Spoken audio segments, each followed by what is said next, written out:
Happy Couples, kembali lagi bersama dengan saya, Jovita Maria Ferliana, dalam program Pernikahan Bahagia di channel YouTube YKB GKI TV. Apa kabarnya Happy Couples di sana? Semoga dalam keadaan baik ya. Nah, hari ini episode yang saya bawakan adalah mertua versus menantu. Wah, ini kayaknya topiknya seru banget ya. Nah, memang untuk mertua dan menantu itu ada yang rukun banget sama mertua dan menantunya. Ada juga yang kayak cakar-cakaran ya, kayak kucing dan anjing, kayak antara mertua dan menantu. Nah, apapun itu, bagaimana status dari para happy listener atau happy couple yang ada di sana? Tapi kali ini kita hendaknya bisa mendengarkan sesi ini atau episode ini dengan bijaksana ya. Nah, sebelum mulai saya ingin memberikan pertanyaan, silahkan dijawab. Dan kemudian nanti boleh ya jawabannya ditulis atau enggak juga nggak apa-apa lah, diingat-ingat aja ya. Silakan dijawab oleh masing-masing ya. Nah, untuk pertama kali ini dijawab dulu oleh para menantu. Nah, bagi happy couple yang merasa dirinya ada para menantu, silakan jawab ya, benar atau salah, true or false. Yang pertama, mertua selalu benar. Bila mertua salah, peraturannya tetap sama, yaitu tetap aja dia benar. Nah, benar apa salah nih? Ayo silakan dijawab ya. Yang kedua, mertua punya power atau kuasa lebih daripada menantu. Nah, benar atau salah nih? Nah, berikutnya juga, suami atau istri saya selalu lebih sering membela orang tuanya, nggak pernah belain saya. Berikutnya, yang terakhir nih ya, sebaiknya mertua dan menantu tidak satu rumah. Nah, silakan nih ya, bagi para menantu udah dijawab. Nah, jawabannya apa nih? Kalau semua jawabannya benar, wah berarti harus ada yang dievaluasi nih dari hubungannya sama mertuanya ya. Tapi kalau semua jawab salah, nah berarti adem ayem aja nih. Nah, berikutnya sekarang dijawab oleh para mertua ya. Siap ya para mertua. Nomor 1, menantu tidak mau mendengar kata-kata saya. Walaupun ia terkesan mengalah, namun di hatinya itu memberontak. Ya, benar atau salah? Silakan dijawab ya. Nah, berikutnya, banyak hal yang menantu saya tuh nggak bisa lakukan. Atau dia nggak sempurna melakukannya. Pasti ada aja salahnya. Tapi udah gitu nggak mau pula dia dinasehati. Ya, benar atau salah? Berikutnya, anak saya selalu atau lebih sering itu ngebelain istrinya atau suaminya. Jadi nggak pernah ngebelain saya selalu salah. Yang penting pokoknya istri atau suaminya yang selalu benar. Nah, benar atau salah nih? Nah, sekarang pertanyaan terakhir, true or false atau benar atau salah? Sebaiknya mertua dan menantu tidak satu rumah. Nah, oke, sudah bagi para mertua yang udah dijawab. Nah, apa nih jawabannya? Sama seperti tadi ya, kalau semua jawabannya itu benar, berarti harus ada yang dievaluasi dari hubungannya dengan menantunya. Nah, makanya kita bahas sekarang di sini ya. Nah, dari webinar yang pernah saya lakukan, saya meminta mereka untuk menggambarkan tentang mertua atau menantu mereka. Tahu nggak jawabannya? Nah, dari 38% itu menyatakan bahwa hubungannya baik-baik saja. Dari 27% dari para peserta menyatakan bahwa, wah, mertua aku toksik ya, atau menantu aku toksik ya. Tahu ya, toksik artinya adalah yang beracun gitulah. Jadi hubungannya nggak bagus ya. Nah, terus kemudian dari 25% menyatakan ya gitu-gitulah ya, kadang nggak bagus, kadang bagus, seperti itu. Nah, kalau di sini kita bisa lihat bahwa ternyata hubungan itu sangat bervariasi ya. Nah, tentunya para happy listeners atau happy couples di sini, saya mengharapkan bahwa hubungan semua dalam keadaan baik-baik saja ya. Nah, sekarang seperti apa sih sebetulnya seorang menantu yang menjadi idaman para mertua ya? Nah, pertama adalah sebisa mungkin perlakukan mertua seperti orang tua kandung Anda sendiri. Nah, caranya gimana nih memperlakukan mertua sebagai orang tua kandung ya? Yang pertama, kita bisa kok mengusahakan. Walaupun emang statusnya nggak pernah bisa sama ya, tapi kita bisa mengusahakan dengan cara memberikan perhatian-perhatian kecil kepada mertua. Misalnya pada saat beliau berulang tahun, ya diberikan ucapan, atau dibeliin kue, atau dibuatin sendiri kue, atau kasih hadiah atau gift kecil-kecilan buat para mertua kita. Karena dengan begitu mertua akan merasa bahwa dirinya tuh diperhatikan sama menantunya. Nah, yang kedua juga bisa dilakukan dengan cara punya jadwal berkunjung nih ke mertuanya ya. Nggak harus tiap hari lah ya. Jadi sesempatnya aja, misalnya seminggu sekali apa sebulan sekali kalau mertuanya di luar kota.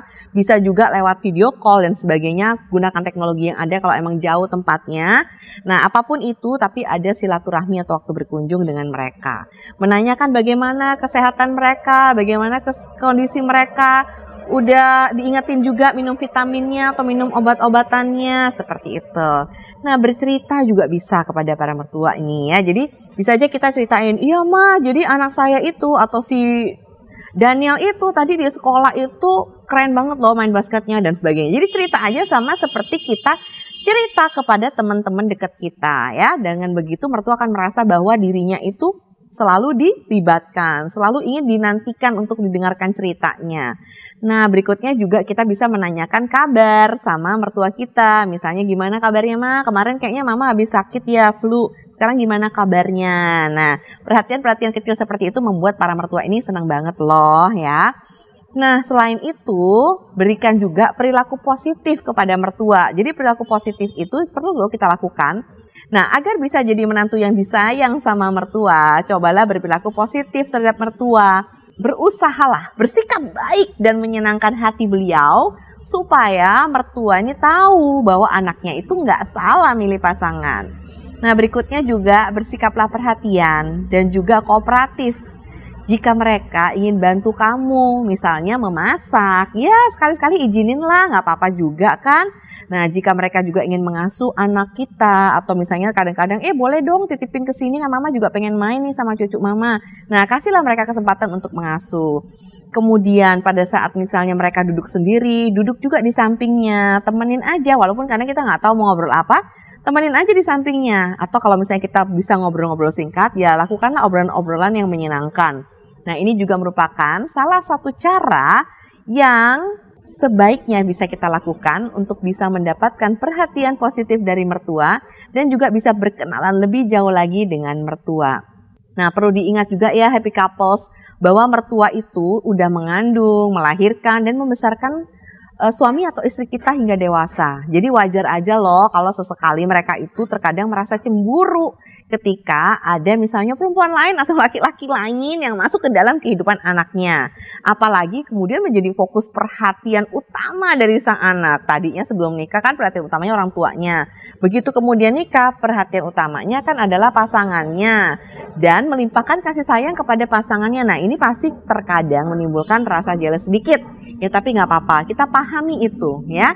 Nah, kemudian memang nggak semua mertua itu nganggap menantu adalah saingannya dalam cinta sang anak.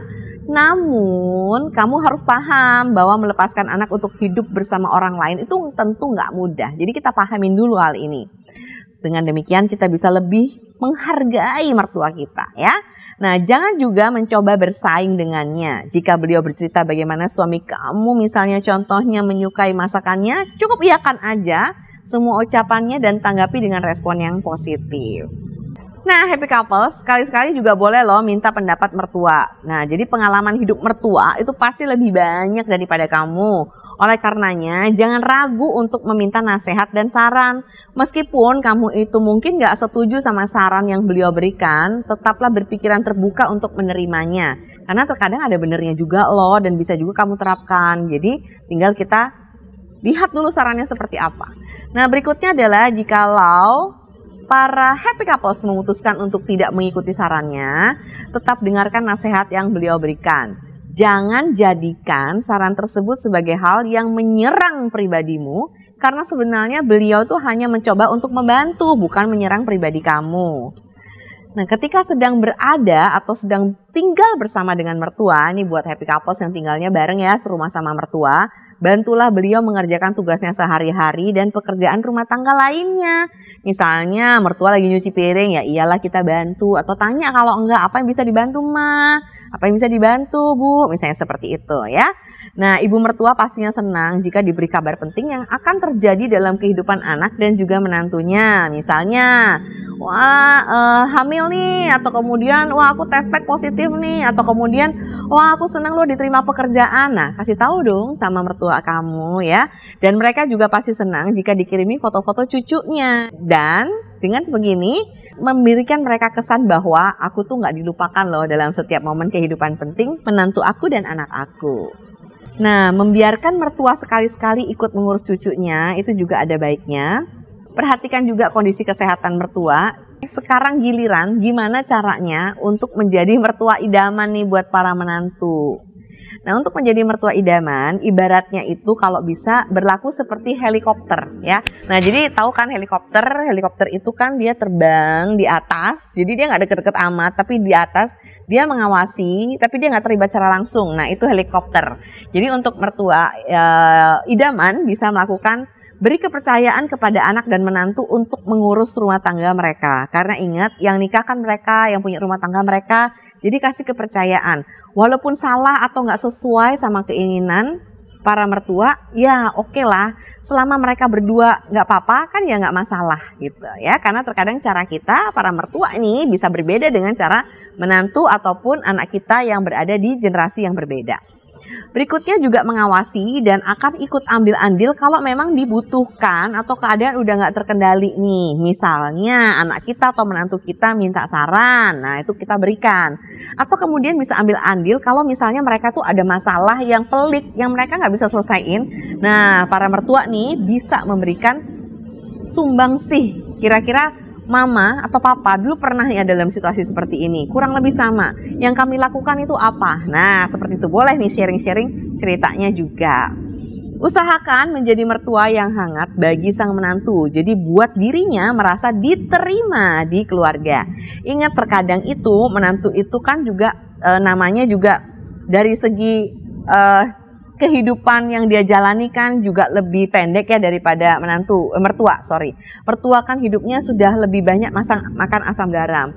Jadi semua pengalaman hidup sudah pernah dirasakan. Oleh karena itu bisa memahami menantu apabila sekali-sekali menantu itu kadang punya persepsi yang berbeda. Wah, maksud saya nggak begitu loh, kok dia nerimanya begini ya. Nah, komunikasikan sama si menantu. Bilang bahwa mama mau ngomong nih berdua sama kamu. Kemarin itu maksud mama seperti ini loh. Nah, mama nggak mau ada salah sangka. Nah, seperti itu. Jadi diluruskan aja berdua supaya saling enak. Karena tetap kok semua hubungan apapun itu nggak cuma anak sama ibunya atau anak sama ayahnya, sepasang suami istri, bahkan mertua menantu pun kalau dikomunikasikan dengan baik hasilnya juga akan jauh lebih baik ya. Nah, juga buat para mertua, jangan paksa anak untuk memilih antara mertua atau istri atau suaminya. Jadi jangan pernah tuh misalnya kita berantem atau misalnya konflik, terus kita bilang sama anak kita bahwa jadi kamu lebih pilih mama atau istri kamu. Kalau kamu pilih mama, ya udah istri kamu suruh keluar aja dari rumah ini. Atau kamu suruh istri kamu terima aja pendapat mama. Jangan seperti itu ya.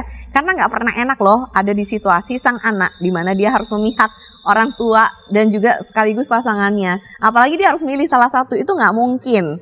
Karena baik itu mamahnya atau papahnya ataupun pasangannya itu sama-sama mereka cintai, sama-sama berharga di mata mereka. Jadi akan lebih bijaksana kalau memang dicari solusinya bersama, win-win solution, tapi bukan untuk memilih yang mana yang benar. Karena dalam perselisihan apapun yang penting bukan yang benar yang salah, tapi bagaimana jalan yang terbaik untuk menengahi di antara keduanya. Nah, sekali-sekali juga boleh puji sang menantu atau bisa kita menghargai susahnya menjadi seseorang menantu ya. Kita boleh katakan hal-hal yang kita sukai dari menantu kita. Misalnya, wah masakan kamu enak atau kamu pinter yang ngurus rumah dan sebagainya ya. Mau juga terkadang membantu si menantu yang berkesusahan. Siap misalnya membantu kalau anak menantu sedang ditimpa kesusahan dan kemudian juga kita juga ikhlas membantu tanpa menyalahkan pihak menantu. Misalnya contohnya, iya makanya kan mama udah bilang nih, jangan nyarinya yang kayak gitu. Nah itu nggak boleh ya, ingat ya, jangan targetnya di masa lalu lagi. Pokoknya fokusnya di masa sekarang dan ke arah ke depan. Berikutnya, perlakukan menantu seperti anak sendiri ya, sama seperti tadi saran untuk menantu, mertua juga begitu, harus memperlakukan menantu seperti anak sendiri. Perlakukan seperti anak sendiri tanpa membedakan perlakuannya. Jadi berikan kasih sayang mereka untuk menantunya, berikan kasih sayang Anda untuk menantu-menantu ini. Perbuatan yang salah itu ditegur dengan cara yang baik tanpa menyinggung pribadi sang menantu. Dan berikutnya juga tidak menuntut banyak hal. tidak menuntut banyak hal dari menantu karena mereka tidak ingin membuat kita merasa mereka terbebani oleh kita, oleh para mertua. Nggak ingin kan? Nah, jadi kalau bisa kita tanyakan aja apa yang perlu dibantu, apa yang perlu didiskusikan. Dan kemudian ada hal-hal yang memang belum pernah atau belum bisa dipenuhi atau disanggupi anak, ya hargailah hal tersebut. Dan yang terakhir nih, yang paling penting kalau misalnya mau berikan kritik atau saran, itu sifatnya yang membangun, tapi bukan menyalahkan ya. Nah, para happy couples, ingat dari episode kali ini intinya adalah untuk versus ya, mertua versus menantu hendaknya bukan versus tapi mertua dan menantu. Oleh karena itu saya ajak happy couples yang ada dimanapun kalian berada, bagi para mertua dan menantu, perlakukanlah mertuamu saat ini selayaknya kita ingin diperlakukan. Karena sejatinya sikap kita ke mertua itu adalah benih yang kita tanam ke anak-anak kita nanti kelak di kedepannya, sehingga dia bisa tumbuh menjadi seseorang yang punya perilaku yang akan kita panen juga di kemudian hari. Jadi intinya adalah buat mertua dan menantu, perlakukanlah diri Anda kepada mertua atau menantu Anda sebagaimana Anda ingin diperlakukan. Dan ingat, kunci utama adalah saling menghargai dan berkomunikasi. Oke, demikian episode tentang mertua dan menantu kali ini. Sampai berjumpa lagi di episode selanjutnya.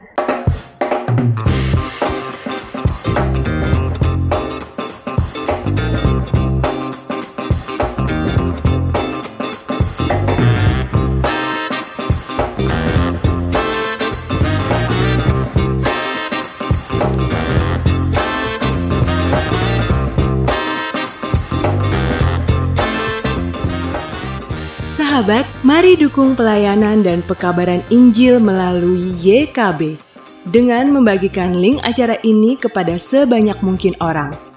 Dukungan juga dapat saudara lakukan dengan mentransfer dukungan finansial ke rekening BCA ke nomor 450 305 2990 450 305 2990 atas nama Yayasan Komunikasi Bersama.